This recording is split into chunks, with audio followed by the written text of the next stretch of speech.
नेपालको पूर्वी कुनामा समुद्र सतहबाट करिब 3794 मिटरको उचाइमा अवस्थित छ पाथिभरा देवी। यहाँ पुग्नु एउटा यात्रा होइन, यो आफ्नै मनसँगको भेट हो। घुमाउरो बाटो, चिसो हावा र थकान, तर हरेक पाइला अघि बढ्दा विश्वास अझ बलियो हुँदै जान्छ। जब म मन्दिरको आँगनमा पुगेँ, भिड धेरै थियो, तर मन भने एकदमै शान्त भयो।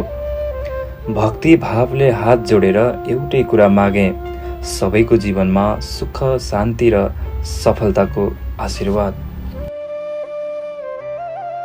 अनि जब मन्दिरबाट फर्केर हिमालतिर हेरेँ, लाग्यो प्रकृतिभन्दा ठुलो कलाकार र भगवानभन्दा ठुलो शक्ति सायद केही छैन। जय पाथिभरा माता। यो पवित्र यात्रालाई जीवनभर सम्झिरहनेछु।